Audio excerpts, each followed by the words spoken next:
ও কেমন বদলে যাচ্ছে রে অপু। কেন, কি বলেছে তোকে? বলবে আবার কি, 2-4 মিনিট কথা বলে আজকাল কাটাতে চায় আমাকে।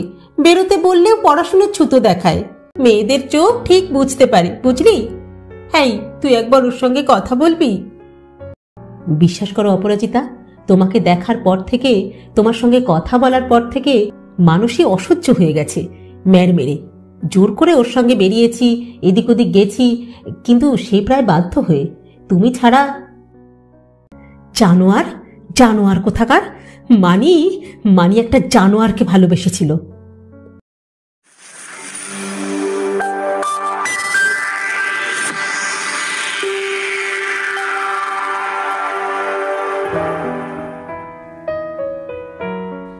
নমস্কার বন্ধুরা, সকলকে স্বাগত জানাই।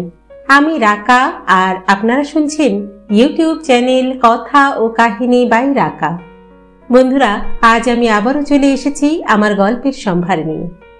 আজ আমি আপনাদের শোনাতে চলেছি শ্রদ্ধেয় সাহিত্যিক সুচিত্রা ভট্টাচার্যের লেখা বিকেল ফুরিয়ে যায়। গল্প পাঠ যদি ভালো লাগে তাহলে একটা ছোট্ট লাইক করে দেবেন। আর আমাদের চ্যানেলে যদি আপনি প্রথমবারের জন্য এসে থাকেন তাহলে অবশ্যই চ্যানেলটি সাবস্ক্রাইব করে নেবেন কিন্তু। আসুন এবার তাহলে শুরু করি। শুরু হচ্ছে সুচিত্রা ভট্টাচার্যের বিকেল ফুরিয়ে যায়।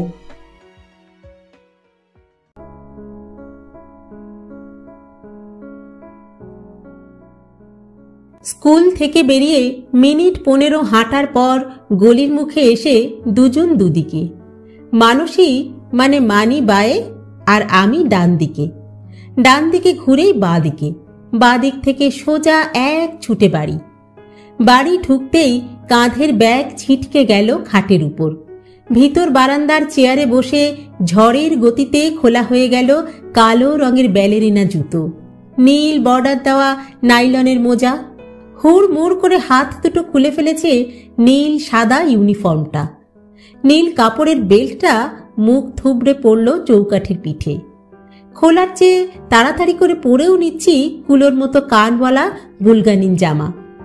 মা এসে সামনে দাঁড়ানোর আগেই পুটপুট করে বোতামও লাগিয়ে ফেলেছি। কি হচ্ছেটা কি অপু? এইভাবে জামা কাপড় ছুঁড়ে ছুঁড়ে ফেলে? এত বড় ধেঙ্গি মেয়ে। ওঠা ওঠা, সব পাট করে তুলে রাখ। হি দেখো, বেলটাকে কেমন ছিটকে ফেলে দিয়েছে। কাল স্কুলে যাওয়ার আগে কেঁদে দেখিস, ম্যা আমার বেল্ট পাচ্ছি না। রতনের মা তুলে রাখবে, আমাকে চটপট খেতে দাও, জলদি, কুইক। কেন, কি এমন ঘোড়ায় জিন দিয়ে এসেছো শুনি? বলার সময় নেই, একটি শব্দও এখন সময়ের অপচয়। হাতের চঞ্চল আঙুলগুলো ঘুরে বেড়াচ্ছে খাবার টেবিলের গায়ে। ঢাকা বাটির বুকে নাক ঝুঁকে পড়ল। এ কি, মাছ রাখুনি? ভাত খাবো কি দিয়ে? কে তোমাকে আজ ভাত দিচ্ছে? চিড়ে ভিজানো আছে, দই দিয়ে আম দিয়ে মেখে খেয়ে নাও। এ কি, হাত না ধুয়ে খেতে বসে পড়লি যে? আচ্ছা, তোর কি ঘেন্না পিত্তিও নেই? যা আগে হাত মুখ ধুয়ে আয়, যা বলছি।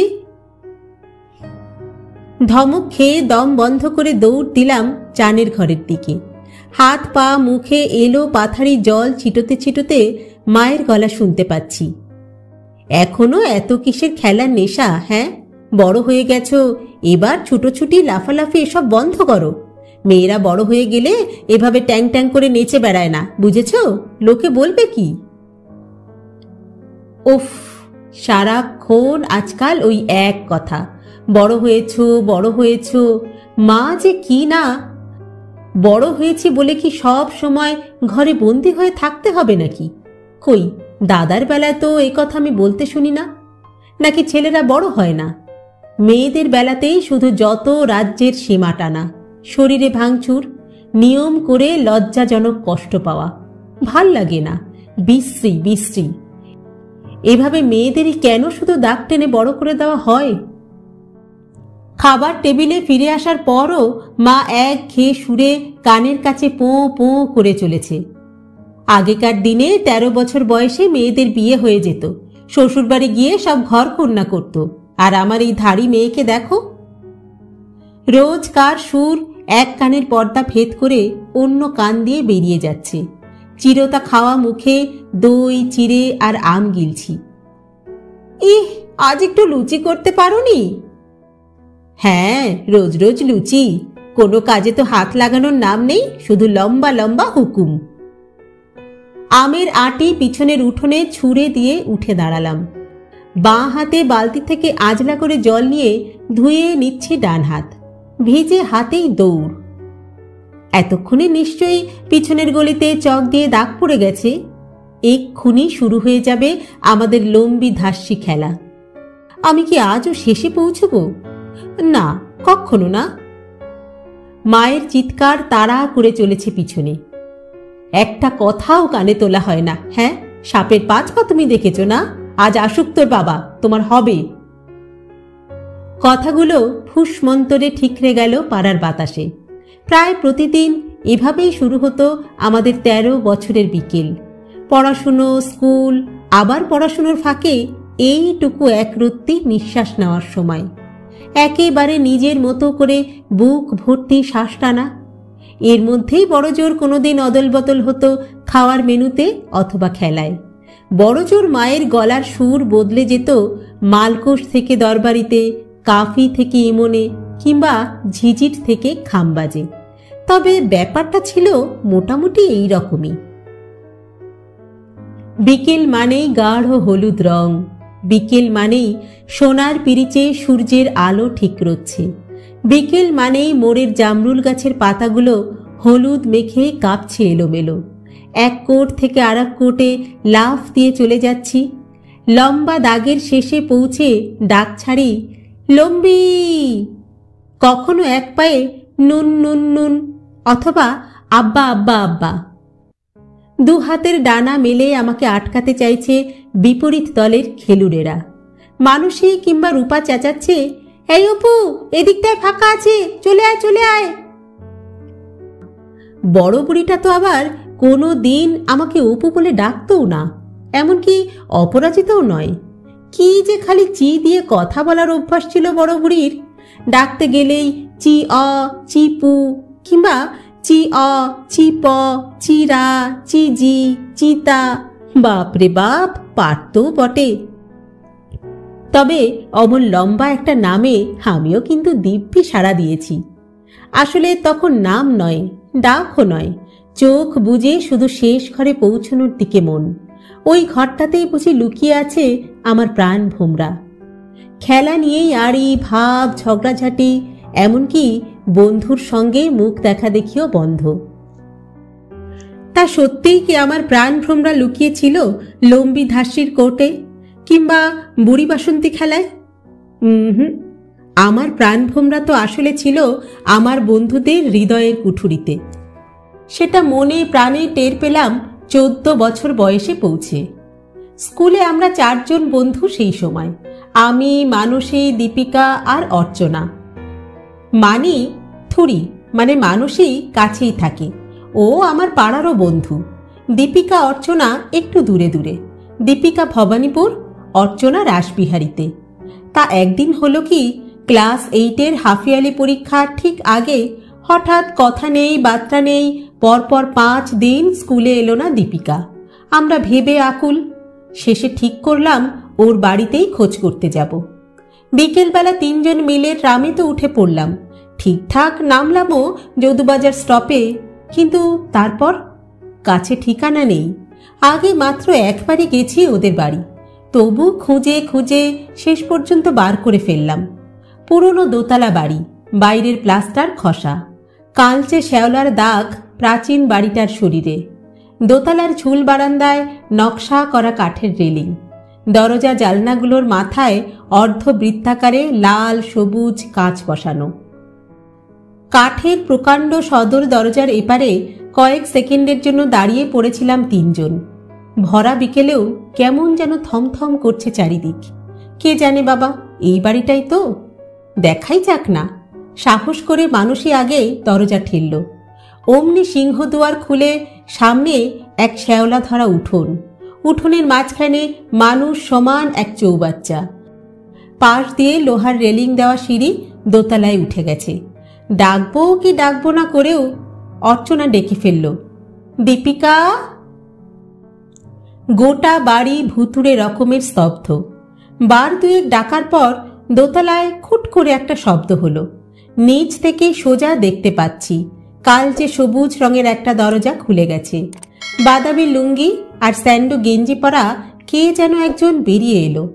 গায়ের রং তার ফ্যাকাশে রকমের ফর্সা, অনেকটা চুনের দেওয়ালের মতো, মাথা জোড়া টাক, চোখের তলায় কালশিটে রঙের কালি। মানুষই কোনোই দিয়ে আমাকে খোঁচা দিল। দীপিকার বাবা। আগে কোনোদিন দীপিকার বাবাকে দেখিনি। গুটি গুটি পায়ে আমি আগে সিঁড়ি দিয়ে উঠে গিয়ে প্রণাম করে ফেলে বললাম, আমরা দীপিকার বন্ধু। দীপিকার বাবা হাসল না, গম্ভীর গলায় বলল, তো? আমরা ভয় পেয়ে গেলাম। দীপিকা বাড়ি নেই? কেন? না, মানে ও কদিন ধরে স্কুলে যাচ্ছে না তো। আর যাবে না? আমরা পরস্পর মুখ চাওয়াচাই করছি। এ আবার কি কথা? দীপিকার বাবা কি পাগল নাকি? অর্চনা সাহস করে জিজ্ঞাসা করে ফেলল, কেন মেসোমশাই? কেন আবার কি? হ্যাঁ, পড়তে পাঠাবো না আর তাই। লেখাপড়া শিখে মেয়ে ছেলেরা দিগ্গজ হয়ে কাজ নেই। তোমরা আর ওর খোঁজ করতে আসবে না, বুঝেছ? ভদ্রলোকের কথায় এমন একটা ঝাঁজ ছিল যার তোড়ে আমরা হুড় মুড়িয়ে সিঁড়ি বেয়ে নিচে নেমে গেছি। চলে যাওয়ার জন্য উঠোনও পেরিয়েছি। হঠাৎই দোতলার কোনো একটা ঘর থেকে ছিটকে বেরিয়ে এসেছে দীপিকা। এই অপু, মনি, অর্চনা, তোরা যাস না প্লিজ, দাঁড়া। সঙ্গে সঙ্গে পুরুষ কণ্ঠের হুঙ্কার, খবরদার খুকু, এক পাও বেরোবে না। কেন বেরোবো না? কেন? নিশ্চয়ই বেরোবো। আমি স্কুলে যাব, পড়াশুনো করব। দীপিকার পরনে আধ ময়লা একটা স্কার্ট ব্লাউজ, চোখ মুখ ছোলা ছোলা, চুল দেখে মনে হয় বেশ কদিন চান করেনি। আমরা থমকে দাঁড়িয়ে পড়লাম। দীপিকার বাবা দীপিকার হাত চেপে ধরল। আমি তোমাকে বেরোতে বারণ করেছি খুকু, যাও, ঘরে যাও। দীপিকা জোর করে হাত ছাড়াতে গেল, অমনি গালে সাপটে এক চড়। আমাদের সামনেই ঘাড় ধরে হ্যাঁচড়াতে হ্যাঁচড়াতে দীপিকাকে ঢুকিয়ে দেওয়া হলো ঘরে, দিয়েই দরজায় শেকল। কি হলো? হ্যাঁ, তোমরা এখনো দাঁড়িয়ে আছো কেন? দীপিকার সঙ্গে দেখা হবে না, যাও, চলে যাও। অর্চনা আর্তনাদ করে উঠল, আপনি ওভাবে ওকে মারলেন? দীপিকার বাবা উত্তর দিল না, একই রকম কড়া চোখে তাকিয়ে রইল আমাদের দিকে। আমরা বেরিয়ে এলাম। রাস্তায় এসে ওর মুখের দিকে তাকাচ্ছি। কেসটা কি বলতো? কেমন মিস্টেরিয়াস না? আবার কি কথা? হ্যাঁ, পড়তে দেব না কেন? কেন ঘরে আটকে রাখবে? ওর মাকেও তো দেখলাম না। মা কিছু বলছে না বাবাকে? অর্চনা বলল, অন্য কোনো গন্ডগোলও থাকতে পারে, বুঝলি? দীপিকা কারোর সঙ্গে প্রেম প্রেম করছে নাকি সেটা জানতে পেরে হয়তো। আরে ধুর, ওর লাভার থাকলে আমরা জানতে পারতাম না? তাহলে দেখ, ওর বাবা হয়তো কোনো মালদার অশিক্ষিত বনেদি পাত্রটাত্র জোগাড় করে ফেলেছে। ও হয়তো বিয়ে করবে না বলে জেদ ধরেছে, তাই। আমরা তিনজনই মোটামুটি শেষ সম্ভাবনাটার সঙ্গে একমত হলাম। আবার মনটাও কেমন খুঁতখুঁত করতে লাগলো। এরকমও হয়? একবার মনে হলো হতেও তো পারে। এই তো সেদিন বি সেকশনের ভারতেই দিন 15 ডুব মেরে আচমকা এক মাথা সিঁদুর নিয়ে ভেসে উঠল স্কুলে। কি হাসি খুশি হাবভাব, কথায় কথায় গড়িয়ে পড়ছে বন্ধুদের গায়ে। শাখা চুড়িতে ঝমঝম শব্দ তুলে অসভ্য গল্প বলছে নিজের সম্পর্কেই। সে যাই হোক, ভারতের কথা ভাবতে একটুও ইচ্ছা করছিল না আমাদের। দীপিকার কথা ভেবেই সুন্দর সোনালি বিকেলটা কেমন যেন পাঁশুটে মেরে গেল। একটা একদম অচেনা যন্ত্রণা আমাদের বিকেলের ফুসফুসটাকে নিংড়ে নিচ্ছে। এক বুক মন খারাপ আমাদের। পরদিন, তার পরদিনও লম্বি ধাসির কোট হঠাৎই কেমন যেন বিস্বাদ। আমি মানুষের বাড়িতে যাই, মানুষই আমাদের বাড়িতে। কোনো কোনো দিন অর্চনাও আসে। বারান্দার ধাপিতে সিঁড়ির কোনায় বয়ে যায় আমাদের পাঁশুটে বিকেল। সবাইকে চমকে দিয়ে হাফ ইয়ারলি পরীক্ষার দিন আচমকা হাজির হলো দীপিকা। সাদা ব্লটিং পেপারের মতো মুখ, সেলাই করা ঠোঁট, ঘাড় নিচু করে পরীক্ষা দিয়ে গেল একের পর এক। আমরা কথা বলতে গেলেও উদাসীন চোখে শুধু জানলা দিয়ে বাইরে তাকিয়ে থাকে। পরীক্ষা শেষ হলো। আমরা তিনজন গোলা পায়রা হয়ে উঠতে উঠতে বাড়ির কাছের হতশ্রী পার্কটায় গিয়ে বসলাম। প্রচুর কথা জমে আছে বুকে, প্রচুর। ঠিক তখনই দীপিকা আমাদের খুঁজে বার করেছে পার্কটাতে। আমরা হতবাক। দীপিকা আমাদের পাশে বসে অন্যমনস্কভাবে ঘাস ছিঁড়ে দাঁত দিয়ে কাটল কিছুক্ষণ। কিছু বুঝি বলতে চাইছে না। একসময় দুম করে অর্চনাকে জড়িয়ে ধরে হাউ হাউ করে কেঁদে উঠল। ওরকম বুক ফাটা কান্না আমার কোনো বন্ধুকে কাঁদতে দেখিনি আগে কোনো দিন। কখন যেন অর্চনাও কাঁদতে শুরু করেছে। মানুষীয় দেখা দেখি আমিও। কেন কাঁদছি না জেনে অবিরাম কেঁদে চলেছি আমরা। তারই মধ্যে হেঁচকি তুলে তুলে দীপিকা বলল, তোরা শুনলে আমার গায়ে থুতু দিবি, কিন্তু তোদের ছাড়া আর কাদেরই বা বলবো বল?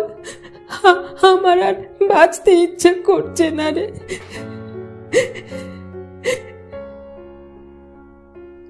আমাদের কান্না ফুরলো।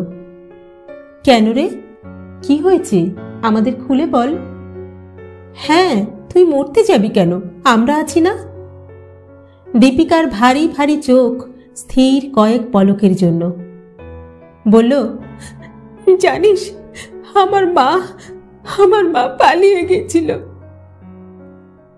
মা পালিয়ে গেছিল কথাটার অর্থ ঠিকঠাক বুঝতে পারলাম না। আমার কাছে তখনও মা হলো গিয়ে মা। সামান্য ছুতোনাতায় যে কান ডলবে, চুলের মুঠি ধরবে, বক বক করে নাড়িয়ে দেবে কানের পোকা, যত সব অপ্রিয় কুখাদ্য খেতে বাধ্য করবে আমাদের, আর সুযোগ পেলেই বাবার কাছে 3কে 7 করে বলে বকুনি খাওয়ানোর চেষ্টা করবে। পুজোর সময় 2 সাইজ বড় জামা কিনে দিয়ে তাই পরতে বাধ্য করবে। কুৎসিত কখনো দাদাকে লুকিয়ে ফুচকা আলু কাবলি খাওয়ার পয়সা দেবে আমাকে। সেই মা কি কখনো পালাতে পারে? বললাম, ভ্যাট, কি বলছিস তুই? মা কালীর দিব্যি, সত্যি মা পালিয়ে গিয়েছিল রে, রবিন কাকার সঙ্গে। রবিন কাকাটা আবার কি? ও, তোদেরকে তো রবিন কাকার কথা বলিনি। রবিন কাকা বাবার খুব বন্ধু, ভীষণ সুন্দর দেখতে, দারুণ জমিয়ে গল্প বলতে পারে। গুড ফ্রাইডের আগের দিন সন্ধেবেলা মা আর রবিন কাকা কি সব যেন কিনতে বেরিয়েছিল। তারপর আর ফেরে না। বাবা বারবার বাস রাস্তায় যাচ্ছে আর আসছে। মাঝরাতে রবিন কাকার বাড়িতে গিয়েও খুঁজে এলো। নীলা কাকিমা, মানে রবিন কাকার বউ, বাচ্চা কোলে কাঁদতে কাঁদতে সে রাতে আমাদের বাড়িতে চলে এসেছিল। বাবা তো রাত ভর অবিরাম গজরাচ্ছে, আর সে কি খারাপ খারাপ গালাগাল। আছড়ে আছড়ে সব জিনিসপত্র ভাঙছে আর লাল চোখে তাকাচ্ছে আমার দিকে। বলছে, কাল যদি বাড়ির বাইরে পা রাখিস তো তোকে কেটে আদিগঙ্গায় ভাসিয়ে দেব। ভোরতে কাকিমাকে নিয়ে নালিশ করতে থানায় ছুটলো। তোরা যেদিন এলি সেদিনই তো থানা থেকে পুলিশ এসেছিল আমাদের বাড়িতে। খোঁজ খবর করে নাকি তারা জেনেছে যে মাকে আর রবিন কাকাকে হাওড়া স্টেশন থেকে ট্রেনে উঠতে দেখা গেছে। তারপরেই তো বাবার আবার নতুন করে আস্ফালন। শুনতে শুনতে কাঁটা দিচ্ছিল সর্বাঙ্গে। নিজের বাবা মা চোখের সামনে যেন দুলে উঠছে, দুলে দুলে ভেঙে যাচ্ছে। যেভাবে পাথর পড়ে ছায়া ভাঙে শান্ত দিঘির জলে। তারপর তো হাফিয়ালি পরীক্ষার 4 দিন আগে মা নিজে নিজেই এসে উপস্থিত, যেন কিছুই হয়নি, জাস্ট পাশের বাড়ি থেকে বেরিয়ে ফিরল। মাকে দেখেই বাবার সে কি মেজাজ, এমন চোটপাট শুরু করলো যে মজা দেখতে বাড়ি ভর্তি লোক এসে জমে গেল। ভাবলেই আমার। বলতে বলতে আবার কেঁদে ফেলল দীপিকা। আমরা ওর মাথায় পিঠে হাত বোলাচ্ছিলাম। ও কেঁপে কেঁপে উঠছিল কান্নার দমকে। আমি মরে যাব, আমি মরে যাব, আমি সত্যি মরে যাব।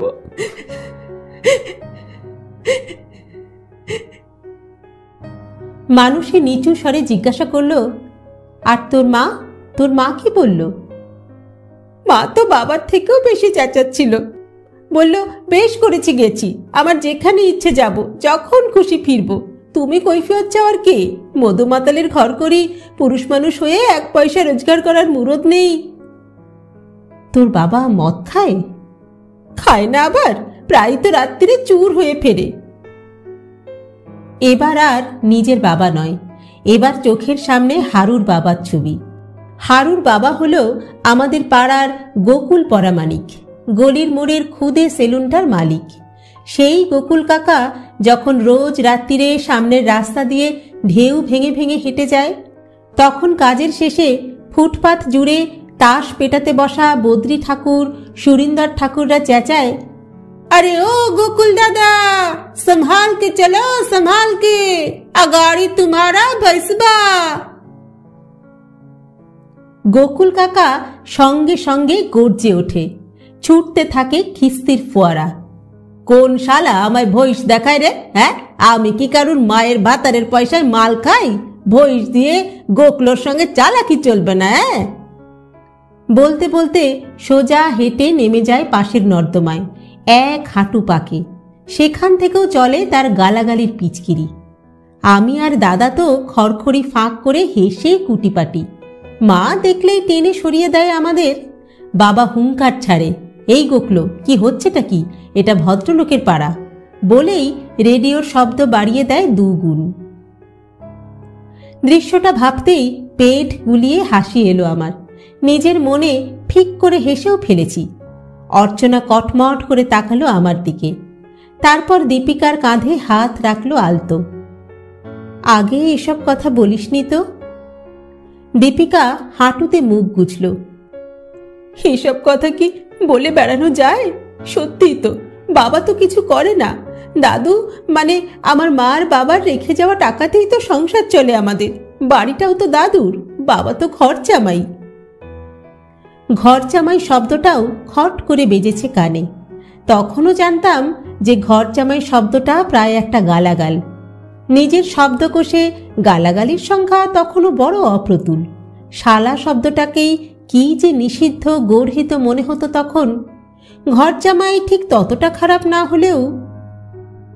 আমাদের বাড়ির ভোজপুরি ধোপা সুর করে গান গাইত, পেহলা কুত্তা পালতু কুত্তা, দুসরা কুত্তা ঘর জামাই। আমি জিজ্ঞাসা করলাম, কেন, তোর বাবার ঘর তোর কিছু নেই? থাকবে না কেন, সেখান থেকেও তো ভাইরা তাড়িয়ে দিয়েছে বহুদিন। আমার কাকা জ্যাঠারা কেউ বাবার মুখ দেখে না। কান্নার সঙ্গে তীব্র বিষ উগরে দিচ্ছিল দীপিকা। বিষ নয়, ঘৃণা। নিজের মা বাবার প্রতি, জীবনের প্রতি ঘৃণা, গোটা বিশ্ব সংসারের উপর ঘৃণা। সঙ্গে একই কথা, বাঁচব না, বাঁচব না। আর আমি তখন চোখের সামনে দেখতে পাচ্ছিলাম আমার বাবা মার মুখ। বাবা যেমন হওয়া উচিত, অন্তত আমার তখনকার ধারণায় আমার বাবা তো তেমনি। বাবা মানে একটু গম্ভীর ধরনের মানুষ, বেশি কথা বলে না, সকালবেলা ঘুম থেকে উঠে বাজার যায়, ফিরে এসে মন দিয়ে খবরের কাগজ পড়ে, তারপর চান খাওয়া সেরে মার হাতে তৈরি টিফিনটা নিয়ে সারা দিনের মতো অফিস চলে যায়। ফেরে সেই রাস্তার আলোগুলো জ্বলে যাওয়ার পর সন্ধেবেলা নিয়ম করে রেডিওতে খবর শুনে, মাঝে মাঝে আমাদের অঙ্ক ইংরাজি দেখিয়ে দেয়, কখনো কখনো ঠোঙা ভর্তি গরম জিলিপি কিনে আনে মোড়ের দোকান থেকে, কখনো বা বচ্ছরকার আমটা, লিচুটা, জামটা। আর হঠাৎ হঠাৎ পড়া ধরে, বকাঝকা করে ভীষণ। এই বাধা ধরা সংজ্ঞার বাইরেও তবে অন্যরকম বাবা আছে? বাবা মানেই তবে সম্পূর্ণ বিশুদ্ধতা নয়? বাড়ি ফিরে সেদিন বারবার সন্দিগ্ধ চোখে তাকাচ্ছিলাম আমি নিজের বাবার দিকে। মুখের উপর কোনো মুখোশ আছে কি? হয়তো আছে, হয়তো নেই, কে জানে। ক্লাস 8 থেকে 9-এ ওঠার পরীক্ষায় খুব খারাপ রেজাল্ট করলো দীপিকা। সায়েন্স তো পেলই না, প্রমোশনটাও অন ট্রায়াল। বড়দিনের ছুটির সময় খবর পেলাম ওকে অন্য কোথায় যেন পাঠিয়ে দিচ্ছে ওর রবিন কাকা আর মা। সেখানেই হোস্টেলে থেকে পড়াশুনো করবে। এরপর ওর আর কোনো খোঁজ খবর পাইনি। দীপিকা ক্রমশ হারিয়ে গেল আমার বিকেল থেকে। এখন বন্ধু বলতে আমরা দুজন, আমি আর মানসী। অর্চনা মাঝে মাঝে আসে বিকেল বেলায়, তবে মাঝে মাঝেই। ক্লাস 9-এ ওঠার পরই পড়াশুনো নিয়ে ও ভীষণ সিরিয়াস হয়ে উঠেছিল। রোগাসোগা মেয়ে, নানা রকম অসুখেও ভুগত মাঝে মধ্যে। স্কুল থেকে ফিরে আমি আর মানসী হেঁটে বেড়াই এদিক ওদিক। তখন আমরা আর শিশু নই, কেঁচো আর ব্যাঙের প্রজনন প্রণালী পড়তে রোমাঞ্চ বোধ করি। পুংকেশর গর্ভকেশরের মিলন কল্পনা করে পুলকিত হই। লুকিয়ে লুকিয়ে মানসীদের ছাতে বসে লেডি চার্টালিন লভারের অনুবাদ পড়ে শিউরে উঠি। কিছু দাগ দেওয়া পাতা বেছে বেছে পড়তে থাকি বারবার। রবিবার দুপুরে অনুরোধের আসরে শোনা কোনো গানের মোহ জড়ানো বিভ্রমে আপ্লুত হই সারা সপ্তাহ। দূরের কোনো বাড়িতে গ্রামোফোন রেকর্ডে বাজতে থাকা গানে মোর কোন ইন্দ্রধনু শুনতে শুনতে বইয়ের অক্ষরগুলো চোখের সামনে থেকে ভোজবাজির মতো মিলিয়ে যায়। বিকেলবেলায় ঘাসের লন ধরে হাঁটতে হাঁটতে নিজেদের অর্থহীন কথায় নিজেরাই হেসে কাচের মতো টুকরো টুকরো হয়ে যাই। আর তখনই অনুভব করি ছায়া ছায়া অদৃশ্য অনুসরণকারীদের উপস্থিতি। হঠাৎই কোনো সাইকেল অসম্ভব ধীর গতিতে চলতে থাকে পাশে পাশে। পরিচিত গানের কলি স্বরযন্ত্রে ধাক্কা দেয়। দু একটা চিঠিও পায়ের কাছে হুঁশহাস উড়ে এসে পড়ে। ডার্লিং, তুমি নেই তো পৃথিবী নেই। মা তোমাকে বউ হিসাবে পেলে খুব খুশি হবে। টেকোনা পার্কের সামনে কাল বিকেলে অপেক্ষা করব, চলে এসো। ইতি তোমার পথ চেয়ে থাকা একজন। কি সাহস, কি সাহস! আমরা বিরক্ত হতে গিয়ে হেসে ফেলি। চারিদিক তন্ন তন্ন করে খুঁজেও সেদিন আর দেখা পাই না সেই অচেনা প্রেমিকের। চিঠি ছুঁড়েই উধাও হয়ে গেছে বীরপুঙ্গব। আমরা আবার কাঁঠালি চাপার গন্ধমাখা সবুজ ঘাস ধরে হাঁটতে থাকি। বিরক্তির সঙ্গে মেশে কৌতূহল, রাগের সঙ্গে অহংকারী পুলক। আমরা টের পাই প্রতিটি বিকেলে এখন নীরবে কুসুমের মতোই প্রস্ফুটিত হচ্ছে সে আমাদের যৌবন। তা সেই যৌবনের ডাক প্রথমে এলো মানসীরই কাছে। একদিন বিকেলে মানসীকে ডাকতে গেলাম, মানসী নেই।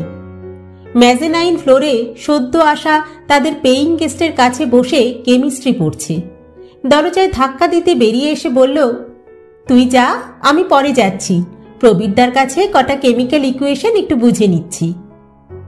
নিচে নেমে অপেক্ষা করলাম, মানসী এলো না। পরদিনও একই ঘটনা। মানসী হাসি মুখে বেরিয়ে এসে বলল, কাল বেরোতে পারলাম না রে, আজ ঠিক যাব। ট্রিগোনোমেট্রির দুটো অঙ্ক করে নিয়েই যাব, কেমন? সেদিনও আমার বিকেলটা একা একাই কাটল। পরদিনও একই ঘটনা। মানসী হি হি করে হাসছে। মা কালীর দিব্যি, কাল পার্কে গিয়ে তোকে কত খুঁজেছিলাম জানিস, তুই চলে গেছিলি। আজ একটু অ্যামোনিয়ার প্রপার্টিগুলো বুঝে নিয়েই। সেদিন দরজা বন্ধ হয়ে যাওয়ার পর খানিকক্ষণ কান খাড়া করে দাঁড়িয়ে রইলাম। ভিতর থেকে মৃদু শব্দ ভেসে আসছে না? শব্দই তো, শব্দগুলোর কোনো অর্থ নেই। অন্তত সে অর্থ অ্যামোনিয়ার চ্যাপ্টারে তো নেই। নিচে নেমে আর অপেক্ষা করিনি। পরিচিত রাস্তা ধরে কৃষ্ণচূড়ার ফুল মারিয়ে একা একাই হেঁটেছি। দুর্বোধ্য অপমানে কান গরম। ক্ষোভে দুঃখে বন্ধুর মিথ্যাচারিতায় ক্লিষ্ট আমি একই পথে চক্কর দিয়ে ফিরেছি। ধীরে ধীরে একটা চাপা কষ্ট আচ্ছন্ন করে ফেলেছিল আমাকে। কষ্ট না হিংসে? আমার একমাত্র বন্ধু মানসী প্রেমের সন্ধান পেয়ে গেছে আমার আগেই। ঠিক করলাম ওর সঙ্গে আর কথা বলবো না। কিন্তু মানসী পরদিনই স্কুলে আমার হাত চেপে ধরেছে। এই অপু, বিশ্বাস কর, তুই কি ভাবছিস জানি না। তোর কি ধারণা প্রেমে পড়লে বন্ধু টের পায় না? মানসী মুহূর্তের জন্য লাল। এই, প্রবীরদার সঙ্গে তোর আলাপ নেই না রে? চল, আজ তোর সঙ্গে আলাপ করিয়ে দেব। আমি আলাপ করে কি করব? তোর লাভার তুই। আহ অপু, ছেলে মানুষই করিস না। জানিস তোর কথা কত বলেছি প্রবীরদাকে, তোকে আজ নিয়ে যাবই। আমি তখন অনেক উপন্যাস পড়ে ফেলেছি। জানি প্রেমের সিনে তৃতীয় ব্যক্তিকে বলে কাবাব মে হাড্ডি। তাছাড়া আমি কেন ওদের মধ্যে? মানসী কানের কাছে মুখ নিয়ে এলো। ভাবতে পারবি না প্রবীরদা কি ভীষণ রোমান্টিক। সেদিন আমার হাত ধরতে, এই দেখ দেখ, ভাবতেই আমার গায়ে কেমন কাটা দিয়ে উঠছে। আমার তখন হিংসে ভেসে গেছে কৌতূহলে। কি কথা হয় রে তোদের দুজনের? কত কথা। মানুষই গা মুচড়ল। এই ধর, আমি কি ভালোবাসি, ও কি ভালোবাসে, আমার বাবা মা কেমন, ওর দেশে কে কে আছে, এই এমএসসি পাশ করে ও কি করবে, বিয়েতে কারুর বাড়িতে আপত্তি হবে কি না। তোরা বিয়ের কথাও ভেবে ফেলেছিস? ভাববো না, তাড়াতাড়ি বিয়ে না করে ফেললে ওর যদি অন্য কারো দিকে মন ঘুরে যায়। যা, প্রকৃত ভালোবাসা থাকলে লক্ষ বছরও অপেক্ষা করা যায়। প্রাজ্ঞ প্রেমিকার মতো বললাম, তুই লায়লা মজনু পড়িসনি, হীর রাঞ্ঝা? তুই ঠিকই বলেছিস, প্রবীরদাও তাই বলে। বলে দরকার হলে 10 বছর অপেক্ষা করব, 20 বছর অপেক্ষা করব। বলে তুমি আমার জন্য অপেক্ষা করবে তো? মা কালীর দিব্যি, আমার এত ধৈর্য নেই রে। মানুষের কথার ভঙ্গিতে হেসে গড়িয়ে পড়েছিলাম আমি। কোনো রকমে বললাম, বালিকা রহু ধৈর্যং রহু ধৈর্যং। একদিন বিকেলে অর্চনার বাড়ি থেকে একটা বই নিয়ে ফিরে এসে দেখি মানুষে আমাদের বাড়িতে বসে দিব্যি তেঁতুলের আচার খাচ্ছে। আমাকে দেখে চোখে, ঠোঁটে, আঙুলে এক রহস্যময় ইঙ্গিত করে বলে উঠল, কিরে, কাল যাচ্ছিস তো? কোথায়? কেন, তুই কাল স্কুল থেকে যাচ্ছিস না বেনহুর দেখতে? স্কুলে টাকা জমা করিসনি? ভীষণ চমকেছি। মানুষের কথা মার কানেও গেছে। মা আমাকে জিজ্ঞাসা করলো, তুই তো বলিসনি বাড়িতে কিছু? মানুষের রহস্যময় ইঙ্গিত ততক্ষণে বুঝে গেছি। বললাম, সে তো কাল টাকা দিলেও হবে, আমি ভেবেছিলাম আজ তোমাদের জিজ্ঞাসা করে। দাদা ভিতরের বারান্দায় বসে জল খাবার খাচ্ছিল। সদ্য তখন ফার্স্ট ইয়ারে পড়ছে। বারান্দা থেকেই চেঁচিয়ে বলল, যা যা দেখে আয়, যা একটা চ্যারিয়ট রেস আছে না। রাস্তায় এসে মানসীকে বললাম, ব্যাপার কি রে, গুল মারলি কেন? মানসী আমার কাঁধ জড়িয়ে ধরল। মা কালীর দিব্যি, প্রবীরদা এমন করে তোর সঙ্গে আলাপ করতে চাইল। ইস, চাইলেই হলো, আমি আলাপ করলে তো। প্লিজ অপু, ও 3টে টিকিট কেটে ফেলেছে, জঙ্গলির, শাম্মী কাপুর আর শায়রা বানু। স্কুল থেকে বেরোবে কি করে? আমি কাল স্কুলে যাচ্ছি না, আর তুই টিফিনের সময় পেটে ব্যথা ট্যাথা কিছু একটা বলে। মিথ্যে কথা বলতে কি যে বুক ঠিপ ঠিপ করছিল স্কুলে। হলে পৌঁছেও মনে হলো জন অরণ্যের প্রতিটি মানুষ যেন আমার ভীষণ পরিচিত। সকলেই যেন এক দৃষ্টে তাকিয়ে আছে আমারই দিকে, যেন এক্ষুনি বাড়িকে জানিয়ে দিয়ে আসবে বাবা মাকে। অল্প বয়সী যে কোনো ছেলে দেখলেই মনে হয় দাদার বন্ধু না। হল অন্ধকার হলে তবে হাঁপ ছেড়ে বাঁচলাম। এ তো আর বাবা মার সঙ্গে শ্রী শ্রী মা, পথের পাঁচালী, লালু ফুলু কি কাবলিওয়ালা দেখা নয়। এ হলো সব থেকে প্রাণের বন্ধু আর তার প্রেমিকের সঙ্গে বসে নিষিদ্ধ এক হিন্দি সিনেমা দেখা, যার এক বর্ণ ভাষাও আমার বোধগম্য নয়। চোখের সামনে শুধু এক উদ্দাম দস্যু পুরুষ ইয়াহু চিৎকার করে ঝাঁপিয়ে পড়ছে পদ্মের পাপড়ির মতো কোমল আর রূপসী এক প্রেমিকার উপর। বরফের দৃশ্য দেখতে দেখতে আমারই যেন গায়ে জ্বর এসে গেল। প্রতি পলে পাশে বসা প্রেমিক যুগলের ফিসফিসানিও কানে আসছে। অন্ধকারেও টের পাচ্ছি মানসীর শরীরকে বের দিয়ে আছে প্রবীরদার বলিষ্ঠ হাত। শোয়ের আগেই আলাপ হয়েছিল প্রবীরদার সঙ্গে, হাফ টাইমে 2-1টা টুকটাক কথা। পর্দায় যখন বুনো প্রেম শেষ হলো তখন আর ভয় সংকোচ নেই, মুখে আমার তখন খই ফুটছে। তারপর মশাই, এই যে আমাকে পাপের ভাগী করলেন, তার শাস্তিটা কে পাবে? প্রেমিক প্রেমিকার মাঝখানে ঈশ্বরও থাকতে ভয় পান, আর আমি তো নেহাতি এক ফচকে শয়তান। কি করে যে বলেছিলাম ওসব কথা। তা সে যাই হোক, হল থেকে বেরিয়েই আমি আর মানসী আলাদা, প্রবীরদা আলাদা। বাসে উঠে প্রবীরদা দূরের সিটে সম্পূর্ণ অন্যমনস্ক মুখে এক অচেনা তরুণ। পাড়ায় এসে উত্তেজনায় ফেটে পড়েছিল মানসী। এই অপু, বল না রে, বল না কেমন লাগলো প্রবীরদাকে। গম্ভীর বিচারকের মুখ করে রায় দিলাম, মন্দ নয়, বেশ সুইটি, তোর টেস্ট আছে। মানসী বিশাল লম্বা নিঃশ্বাস ফেলল। যাক বাবা, আমার যা ভাবনা হচ্ছিল না। সময়ের মনে সময় এগোয়। বর্ষা, শরৎ, হেমন্ত ফুরিয়ে শীত আসে। অ্যানুয়াল পরীক্ষা চলাকালীন বারান্দায় দাঁড়িয়ে রাস্তায় পাড়ার জুনিয়র মেয়েদের খেলা দেখছি। সেদিন অঙ্ক পরীক্ষা ছিল। ট্রিগোনোমেট্রি ভালো হয়নি, সেজন্য মনটাও বেশ খারাপ। পরদিন বায়োলজি পরীক্ষার জন্য পড়তে বসার তেমন উৎসাহ পাচ্ছি না। এমন সময় মানসী এলো। তার চোখ মুখও কেমন যেন আনমনা। আমারই পাশে দাঁড়িয়ে খেলা দেখছে, অথচ কোনো কিছুই যেন দেখছে না। গত কমাস ধরে ওর কিরকম যেন ছাড়া ছাড়া ভাব। প্রায় বিকেলে কোথাও না কোথাও অভিসারে নিপাত্তা হয়ে যায়।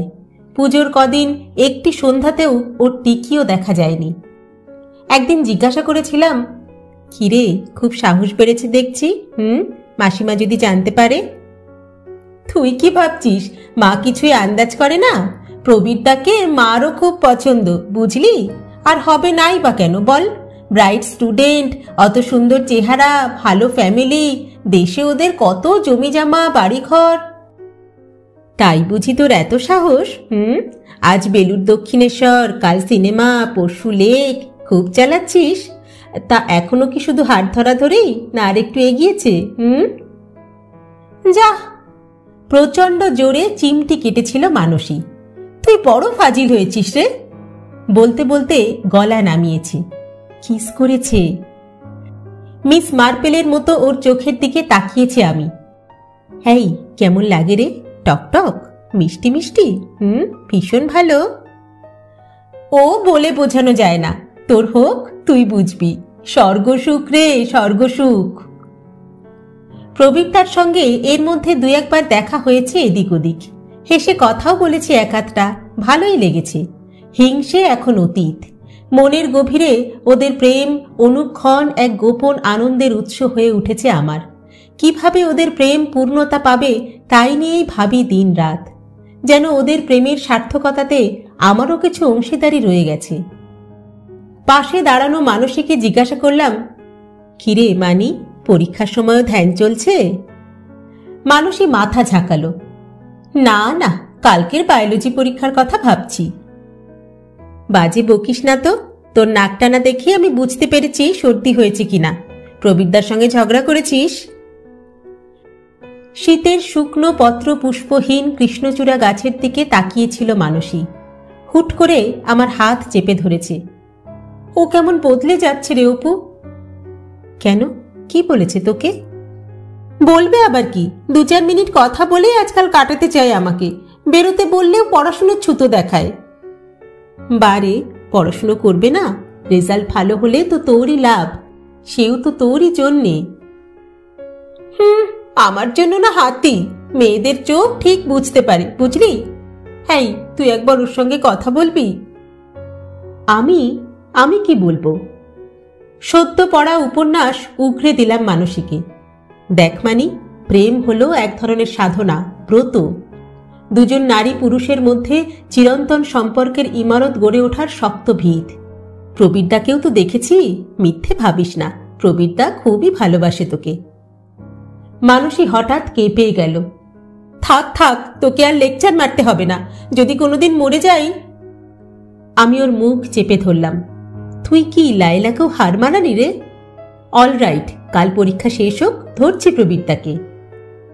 মানুষের ঘ্যান ঘ্যানানি এড়াতে না পেরে শেষ পর্যন্ত এক বিকেলে গেলাম প্রবীরদার ঘরে। আমাকে দেখে প্রবীরদা প্রথমটা খুব অবাক। শুধু অবাকই নয়, কেমন যেন মনে হলো খুশিও। সরাসরি কথা পারলাম। এই মশাই, আমার সুন্দর বন্ধুটাকে আপনি এত কষ্ট দিচ্ছেন কেন? প্রবীরদা অল্প থমকালো। কষ্ট দিয়েছি? কই না তো। বাজে কথা বলবেন না। ওর সঙ্গে আপনি ভালো করে কথা বলেন না, বাইরে বেরোতে চান না, কথা বলতে গিয়ে নাকি হাই তোলেন। ব্যাপারখানা কি? আমার আক্রমণে বিন্দু মাত্র বিচলিত নয় প্রবীরদা, মিটিমিটি হেসেই চলেছে। তোমার বন্ধুর কথা ছাড়ো, নিজের কথা বলো। তোমাকে কি যে সুন্দর দেখতে লাগছে আজ। এক্ষুনি যদি সুচিত্রা সেন তোমাকে দেখতো না। একটা শিরশিরে চোরা স্রোত বয়ে গেল আমার শরীর বেয়ে। জীবনে প্রথম কোনো পুরুষের মুখে আমার রূপের স্তুতি। ইস, ফাজলামি হচ্ছে। দেব মানিকে বলে, টেরটি পাবেন তখন। চকিতে প্রবীরদা এগিয়ে এলো আমার দিকে। তোমার মনে হচ্ছে আমি ফাজলামি করছি? তুমি জানো তুমি কত সুন্দর? আয়নায় ভালো করে দেখেছো নিজেকে? প্রবীরদার চোখ ক্রমশ ঘোলাটে, অস্বচ্ছ। আমি সরে আসার আগেই আমার হাত চেপে ধরেছে। বিশ্বাস করো অপরাজিতা, তোমাকে দেখার পর থেকে, তোমার সঙ্গে কথা বলার পর থেকে মানুষই অসহ্য হয়ে গেছে। মেরে জোর করে ওর সঙ্গে বেরিয়েছি, এদিক ওদিক গেছি, কিন্তু সে প্রায় বাধ্য হয়ে। তুমি ছাড়া কেউ যেন শীষে গলিয়ে ঢেলে দিচ্ছে আমার কানে। সজোরে নিজেকে ছাড়িয়ে 2 হাতে কান চেপে ধরলাম। কি পাগলের মতো যা তা বলছেন আপনি? হ্যাঁ, এ তো ট্রেচারি, চিটিং। ছি ছি ছি ছি। পলকে আমার সামনে হাঁটু গেড়ে বসে পড়ল প্রবীরদা। 2 হাতে জড়িয়ে ধরেছে আমার কোমর। এক ধাক্কায় ফেলে দিয়ে ছিটকে এসেছি ভেজানো দরজার কাছে। নিচু স্বরে হিসিস করে উঠলাম, জানোয়ার, জানোয়ার কোথাকার! মানি একটা জানোয়ারকে ভালোবেসেছিল। নিচে উদ্বিগ্ন মানুষের সামনে এসে দাঁড়ানোর সময়ও হৃৎপিণ্ড পাগলা ঘন্টি বাজাচ্ছে। মুঠো শক্ত করে চোয়াল ঘষলাম। মানুষই যেন কিছু আঁচ করতে না পারে। কি বলল রে? কিছুই না, এমনি হাসি ঠাট্টা করছিল। শক্ত রাখতে গিয়েও আমার গলা কেঁপে গেল। তুই ওকে ভুলে যা মানি, ও বোধহয় অন্য কাউকে। মানুষই অন্ধের মতো আঁকড়ে ধরল আমাকে। বলল? হ্যাঁ বলল, সে কথা বলল আমাকে ভালোবাসে না। বলেনি, কথা শুনে মনে হলো। আমি ঢোক গিললাম। হয়তো ইউনিভার্সিটিতে কাউকে, হয়তো নিজের দেশেরই কেউ। মানুষই এক ছুটে দোতলার সিঁড়ির কাছে গিয়ে ধপ করে মাটিতে বসে পড়ল। 2 হাঁটুতে মুখ গুজে ভেঙে পড়েছে শব্দহীন কান্নায়। কান্নার দমকে ফুলে ফুলে উঠছে। আমারও চোখ ফেটে যাচ্ছিল। নিজেকে প্রাণপণে সামলানোর চেষ্টা করছি। কাঁদিস না মানি, একটা নোংরা বাজে লোকের জন্য তুই কাঁদবি কেন বল? ও তোর মতো মেয়ের কান্নারও যোগ্য নয়। বলতে গিয়ে বমি এসে যাচ্ছিল। তখনও যেন আমার শরীরটাকে চাটছে ওই পুরুষ নেকড়েটা। নেকড়ে নয়, শেয়াল। এই তবে প্রেম? ঘেন্না ঘেন্না ঘেন্না।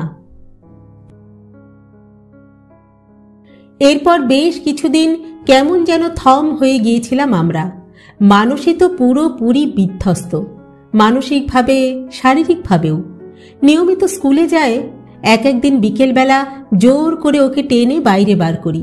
কখনো নিজেই বাড়িতে বসে থাকি চুপচাপ। চোখে জমে থাকে বিষাদের বরফ। তবে সময় তো সম্মোহনের মন্ত্রমাখা একমুখী এক ধাবমান তীর। সেই সম্মোহনেই বিষাদ মুছে যায়, নিরাময় হয় শোকের ক্ষত। সেই সম্মোহনেই প্রথম পুরুষের দেওয়া অপমান ভুলি আমরা। আবার নতুন করে হাঁটতে শুরু করি হলুদ বিকেলে। ঘুমন্ত রিকশাওয়ালার কাঁধের গামছা চুরি করে হাসিতে গড়িয়ে পড়ি। পাড়ার ছোট্ট মেয়েদের সঙ্গে ডাক বাসন্তী খেলায় মেতে উঠে একাধ দিন। দাদার কাছে বাধ্য ছাত্রীর মতো বসে অ্যালজেব্রা করি দুজনে। আমরা দুজনেই ঠিক করেছি হায়ার সেকেন্ডারির পরে ডাক্তারি পড়ব। হাজার হাজার রোগী আসবে আমাদের কাছে, তাদের কাছে আমরাই হব ঈশ্বর। ভাবলেই কি যে শিহরণ জাগে। তার জন্য অবশ্য ভালো রেজাল্ট করা দরকার। অর্চনার চিন্তা নেই, ও যা লেখাপড়ায় ভালো, ডাক্তারিতে তো চান্স পাবেই। তবে ইদানিং মেয়েটা একটা বিশ্রী মাথার যন্ত্রণায় মাঝে মাঝে বড় কষ্ট পায়। 11-এ ওঠার পর থেকে তো প্রায় কামাই করছে। প্রিটেস্টের আগে পাক্কা 20 দিন দেখা নেই। এখন আর অর্চনার সঙ্গে তেমন যোগাযোগ না থাকলেও পুরনো একটা টান তো আছেই। সেই টানেই আমি আর মানুষই ওকে দেখতে গেলাম। অর্চনাদের বাড়িটা আগে একতলা ছিল, এখন 2 তলা 3 তলা উঠে গেছে। লোহার ব্যবসায় অর্চনার বাবা জ্যাঠার এখন নাকি দারুণ রমরমা। বাড়ির সামনে বেশ খানিকটা জায়গা জুড়ে সুন্দর বাগান, আর বাগানের ঠিক মাঝখানে একটা গন্ধরাজ ফুলের গাছ। সাজানো বাগানের মাঝে আলটপকা গাছটা কেমন যেন বেমানান। অর্চনা দোতলার ঘরে শুয়েছিল, আমাদের দেখেই উঠে বসেছে। খুবই রোগা হয়ে গেছে এই কদিনে, চোখের তলায় নীলচে ছোপ। ক্ষীণ স্বরে ডাকল, আয়, এতদিন পরে খোঁজ নিতে এলি। মানুষই বলল, রোজই ভাবি আসবো, কিন্তু হয়ে ওঠে না রে, এত পড়ার চাপ। আমি ঠোক গিললাম, শুধুই কি পড়ার চাপ? যোগাযোগের অসুবিধে, নাকি অন্য কোনো কারণও আছে? নিজেদের তৈরি করা জগতে ডুবে গেছি আমি আর মানুষই। একটু কি স্বার্থ সচেতন হয়ে যায়নি? নিজেদের নিয়েই আমরা নিজেরা মগ্ন হয়ে আছি। দীপিকার কথাও তো আজকাল আর মনে পড়ে না আমাদের।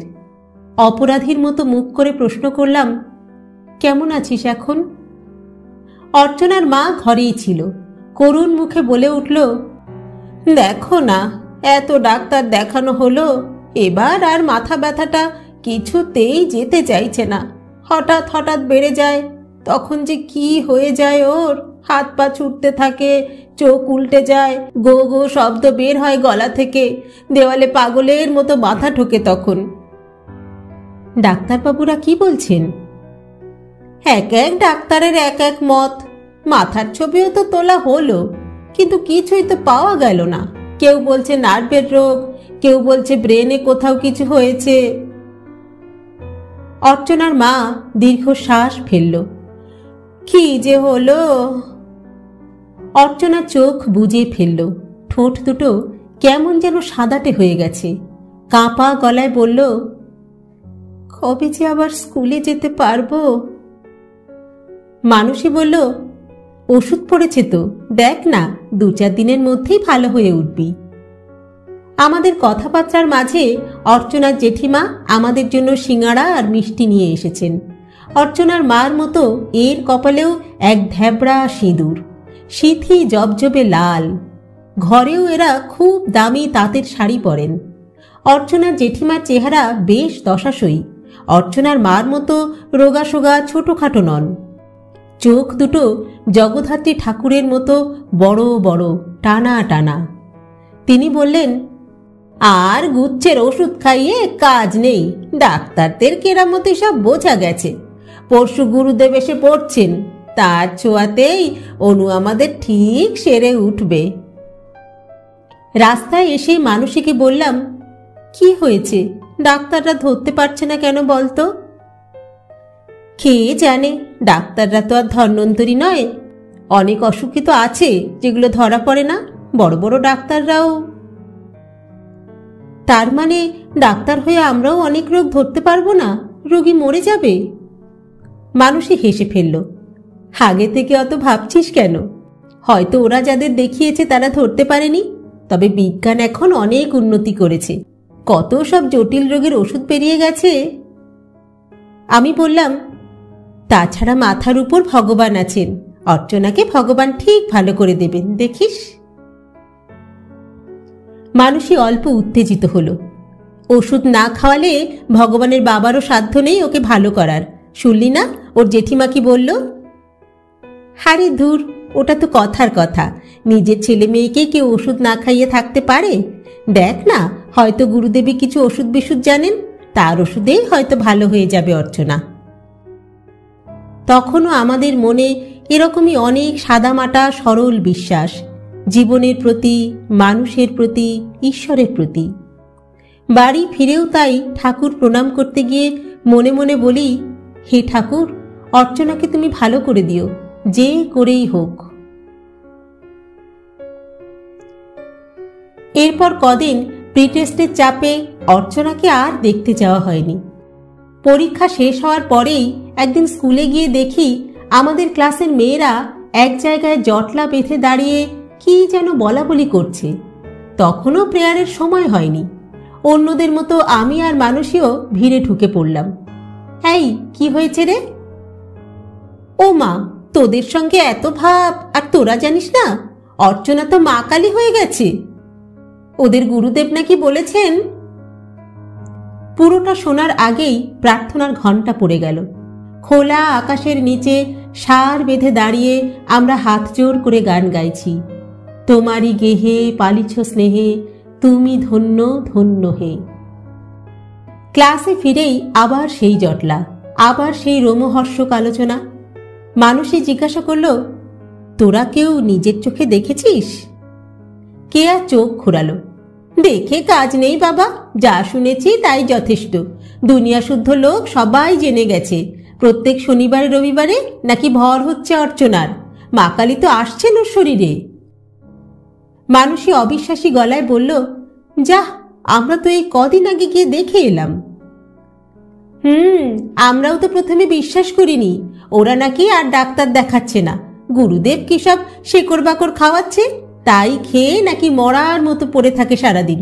বিশ্বাস না হয় তো আজ তো মঙ্গলবার, যা না গিয়ে দেখে আয় না। ছুটির পরে ঊর্ধ্বশ্বাসে ছুটেছি। অর্চনা দোতলার সেই ঘরেই চোখ বুজে শুয়ে, পরনে চওড়া লাল পাড় সাদা তাঁতের শাড়ি, আর শীর্ণ প্যাকাটির মতো তার চেহারা। শুধু মেঘলা বিকেলের শেষ আলো এসে ওর ফ্যাকাশে মুখখানাকে একটু যেন উজ্জ্বল করে রেখেছে। আমাদের দেখে এখন অনেক কষ্টে চোখ খোলার চেষ্টা করল, পারল না। আপনা থেকেই চোখ বন্ধ হয়ে যাচ্ছে, জড়ানো স্বর। শুধু বলতে পারল, স্কুল হচ্ছে, পরীক্ষা শেষ হয়ে গেল না রে, অনেক পড়া এগিয়ে গেছে। মানুষই অর্চনার অস্থিসার হাতে হাত রাখল। তেমন কিছু না রে, তুই সেরে ওঠ, ঠিক ধরে নিতে পারবি। অর্চনার বন্ধ চোখের কোলে দুফোঁটা জল টিলটিল করে। ফিজিক্সটা এখনো কত বাকি রয়ে গেছে আমার। কথা শেষ হওয়ার আগেই অর্চনার মা ঘরে ঢুকে আঁতকে উঠেছে। এ কি, তুমি ওকে ছুঁয়েছ কেন? হ্যাঁ, শনি মঙ্গলবারে ওকে ছোঁয়া একদম বারণ যে। মানুষই ভয়ে ভয়ে হাত ছেড়ে দিল। কেন মাসিমা? গুরুদেব বলেছেন যেদিন ওর শরীরে মা অধিষ্ঠান করবেন সেদিন ওকে বাইরের লোক স্পর্শ করতে পারবে না। তা তোমরা এক কাজ করো, নিচের ঘরে গিয়ে বসো, একটু পরে ওর আরতি আরম্ভ হবে, প্রসাদ নিয়ে যেও। ভদ্রমহিলার স্বরে এমন কিছু ছিল, আমরা মন্ত্রমুগ্ধের মতো নিচে নেমে এলাম। বড় হলঘরটায় এর মধ্যেই ধূপধুনো দেওয়া হয়ে গেছে। অর্চনার জেঠিমা গরদের শাড়ি পরে গঙ্গাজল ছিটোচ্ছেন গোটা ঘরে। ফাঁকা ঘর আমাদের চোখের সামনেই ভিড়ে ভিড়। আরও খানিকক্ষণ পর লাল পোশাক পরা, বাবরি চুল পরিপাটি করে আছড়ানো সৌম্য দর্শন এক উজ্জ্বল চোখ সন্ন্যাসী খড়ম খটখটিয়ে নেমে এলেন উপর থেকে। মুহূর্তে দিব্য গন্ধে চতুর্দিক মাতোয়ারা। সকলে ভক্তি ভরে উঠে দাঁড়িয়েছে। দেখা দেখি আমরাও। অজান্তেই আমার মুখ থেকে বেরিয়ে এলো, কি অলৌকিক গন্ধ রে মানি। মানুষই জোরে জোরে নাক টানল। গন্ধটা খুব চেনা চেনা লাগছে রে আমার। কোথায় যেন বড় মাইমার ফ্রেঞ্চ পারফিউমটা কি? ভক্তদের বাবা বাবা রবে মানুষের গলা ঢাকা পড়ে গেল। তিনি সযত্নে পাতা অজিনাসনে বসলেন। মন্দ্র কণ্ঠে সকলকে বললেন, বসো। বলেই অর্চনার বাবার দিকে তাকিয়েছেন। কই, আমার বেটি কোথায়? হ্যাঁ, আমার খ্যাপা মা। অর্চনার বাবা আর জ্যাঠতুতো দাদা প্রায় কোল পাজা করে নিয়ে এলো আধা অচেতন অর্চনাকে। জ্যাঠা তাকে অধিষ্ঠান করালেন লাল শার্টিন মোড়া বেদির উপর। অর্চনার দুই বোন দ্রুত এসে তিন দিক থেকে তিনখানা তাকিয়া দিয়ে দিল। সেই তাকিয়ার ঠেকাতে আতশোয়া অর্চনা কেমন যেন নির্জীব নিষ্প্রাণভাবে ঝুলছে। টকটকে লাল একটা শাড়ি তার শরীর ঘিরে আষ্ঠে পৃষ্ঠে জড়ানো, গায়ে ব্লাউজ নেই, মাথার চুল খোলা, কপালে এত বড় একটা রক্তচন্দনের ফোঁটা। গুরুদেব তার গলায় পঞ্চমুখী জবার মালা পরিয়ে দিয়ে জলৎগম্ভীর গলায় হুঙ্কার ছাড়লেন, মা, মাগো মা, করাল বদনী তারা ব্রহ্মময়ী, একবার বুকে চেপে বস মা, বদ রক্ত সব বেরিয়ে যাক, মা, মাগো। চিৎকারের জন্য কিনা জানি না, অর্চনার স্থির শরীরটা একটু নড়ে চড়ে উঠল। তারপর আচমকাই গলা থেকে ছিটকে এসেছে গো গো শব্দ। ঠোঁট বেয়ে কষ গড়াচ্ছে। এক মাথা চুল ঝপাং করে নেমে এসেছে মুখের উপর, আবার ঝাঁকুনি খেয়ে ছড়িয়ে পড়ছে। ঘর জুড়ে অস্ফুট মা মা ধ্বনি। আচমকা কে যেন কাসর বাজাতে শুরু করলো। অর্চনার মা শাঁখ বাজাচ্ছেন। বাবা জ্যাঠা জেঠিরা সাষ্টাঙ্গে প্রণত মেয়ের পায়ের কাছে। গুরুদেব একটু করে ফুল ছিঁড়ে ভক্তদের হাতে দিচ্ছেন আর প্রশ্ন করছেন, বলো, তোমার কি জিজ্ঞাসা আছে? মার কাছে কি জানতে চাও তুমি? এক এক করে মানুষ এগিয়ে যাচ্ছে সামনে। মাকে প্রণামী দিয়ে জানতে চাইছে নিজের ভূত ভবিষ্যৎ। আর গুরুদেব মায়ের থরথর ঠোঁটের কাছে মুখ নিয়ে গিয়ে শুনে নিচ্ছেন উত্তর। আমার কি রকম যেন গা ছমছম করছিল। সুগন্ধি ধোঁয়ায় সব আবছা হয়ে আসছে। হঠাৎ দেখি নীল সাদা ইউনিফর্ম পরা মানুষে এগিয়ে যাচ্ছে বেদির দিকে। একেবারে সামনে গিয়ে প্রশ্ন করছে, মা, আমাদের অর্চনা কবে ভালো হবে মা? এবার আর গুরুদেব অর্চনার দিকে ফিরলেন না। মানুষীকে কাছে টেনে নিয়েছেন। মণি মুক্ত খচিত আঙুলগুলো মানুষের মাথার উপর। ভালো হবে কিরে বেটি, তোর বন্ধু তো ভালো হয়ে গেছে। বাড়ি ফিরে সবিস্তারে সকলকে বর্ণনা দিলাম পুরো ঘটনাটার। মা তো শুনে গদগদ। আমাকে সামনের শনিবার একবার নিয়ে চলতো। বাবা ধমকে উঠল, খবরদার না, যত সব বুজরুকি ফন্ডামি। দাদা বলল, পুলিশে খবর দেওয়া উচিত, গুরুদেবটাকে ইমিডিয়েটলি অ্যারেস্ট করুক। আমি তর্ক করে উঠলাম, কেন, তিনি কি দোষ করলেন? তার ওষুধ খেয়ে মাথার যন্ত্রণার একটুও নেই অর্চনার, জানিস সেটা? তাছাড়া আমরা নিজের চোখে দেখে এসেছি ওর ভিতরে সত্যি সত্যি মা কালী। দাদা রেগে গেল, হায়ার সেকেন্ডারি দিবি, এখনো এত গাধার মতো কথা বলিস কি করে রে অপু? আমি দাদার উপর খুব রেগে গেলাম। তর্ক করলাম না বটে, তবে বাবার কথাও মানতে পারলাম না মনে মনে। বিশ্বাসে ঈশ্বরকে পাওয়া যায় আমি জানি। ঠিক করলাম এরপর দিন মা কালীর কাছে গিয়ে পরীক্ষার রেজাল্ট কি হবে জেনে আসব। অর্চনার বোন বলেছিল ওর বাবা জ্যাঠারা নাকি একটা মন্দির করে দেবেন গুরুদেবকে। সেখানে মায়ের বিগ্রহ প্রতিষ্ঠা হয়ে গেলেই মা কালী অর্চনার শরীর থেকে বেরিয়ে আসবেন। তখন সম্পূর্ণ সুস্থ হয়ে উঠবে অর্চনা। অর্চনাটা অবশ্য তার আগেই মরে গেল।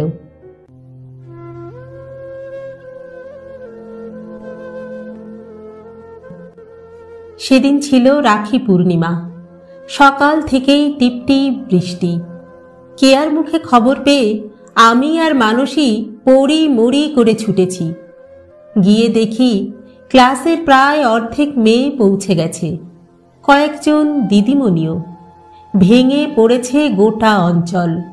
কত লোক, তবু কারুর মুখে একটা শব্দ নেই। উঠোনের ফুলে ভরা গন্ধরাজ গাছটার নিচে বিশাল এক বোম্বাই খাটে শুয়ে আছে অর্চনা। রক্ত লাল শাড়ির আড়ালে সরু কাঠালি চাপা ডালের মতো শরীর প্রায় দেখাই যায় না। ছোট্ট কপালে টিপ, যেন শেষ বিকেলের সূর্য।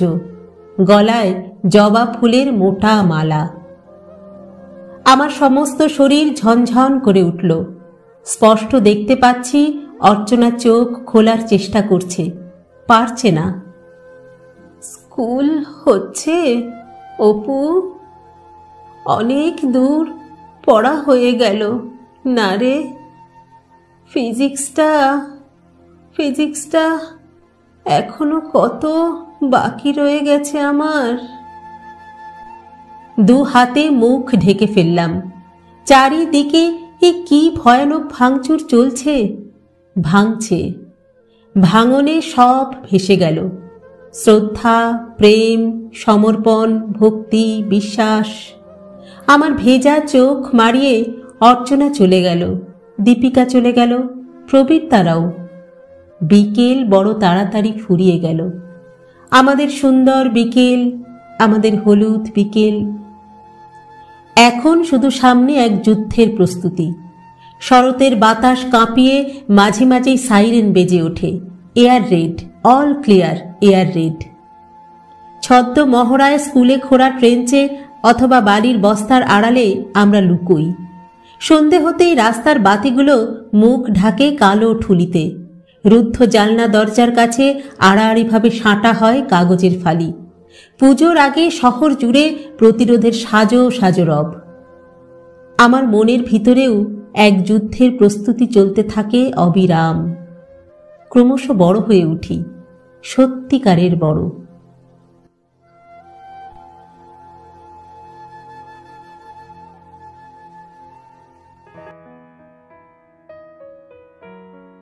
শেষ হলো বিকেল ফুরিয়ে যায়। লিখেছেন শ্রদ্ধেয়া সাহিত্যিক সুচিত্রা ভট্টাচার্য। গল্প পাঠ করলাম আমি রাকা। আপনারা শুনছেন ইউটিউব চ্যানেল কথা ও কাহিনী বাই রাকা। আজকের গল্পটি কেমন লাগলো আপনাদের কমেন্ট বক্সে অবশ্যই জানাবেন। কিন্তু গল্প পাঠ যদি ভালো লাগে তাহলে একটা ছোট্ট লাইক করে দেবেন।